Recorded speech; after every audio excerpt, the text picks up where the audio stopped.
Aujourd'hui c'est le jour 29 du Witchtober 2022 et on est vraiment sur la dernière ligne droite, oh là là. Pour cette vidéo, c'est le mot fantôme qui va nous guider.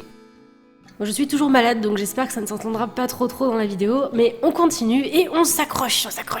On peut le faire! Et aujourd'hui j'ai utilisé de l'aquarelle et du stylo bille, et en plus la teinte principale du jour est un bleu bien vif. J'aime beaucoup, j'ai beaucoup aimé travailler avec cette teinte.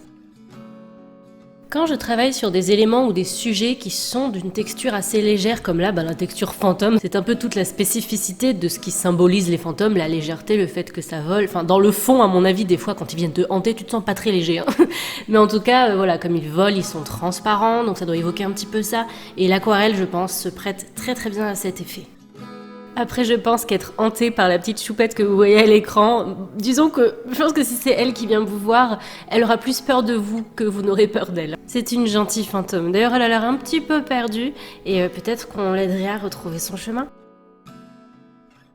Aujourd'hui, 29e jour, j'ai encore utilisé une technique que je n'avais pas utilisée jusqu'ici, qui consiste en le fait de souffler sur son aquarelle pour créer cet effet de goutte. Je ne l'ai pas gardé au montage parce qu'on voyait ma tête et je ne voulais pas qu'on voit ma petite tête en train de souffler là. En plus, je suis malade alors j'étais...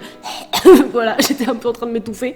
Mais c'est l'effet que vous pouvez voir au niveau de ses cheveux quand la peinture part tout droit et vous pouvez le voir aussi en bas de l'illustration. J'ai particulièrement aimé travailler avec l'aléatoire de l'aquarelle, ce côté laisser vivre la peinture pour l'effet fantomatique justement, puisque c'est un effet qui est lui-même assez aléatoire et constamment en mouvement. Les petits éléments qui l'entourent sont des feux follets, symbole des effets fantômes, du côté fantomatique dans différentes cultures, et son pouvoir, puisqu'on reste quand même sur le Witchtober, et le fait de pouvoir un peu manipuler des choses. Avec, vous voyez, sa main gauche, du coup, se défait d'une certaine manière dans l'effet fantomatique, et elle peut faire des choses grâce à ça. Là où les autres fantômes ont besoin de toucher les éléments pour les bouger, elle a le pouvoir de les bouger de cette manière-là. Donc c'est un peu une sorcière parmi les fantômes.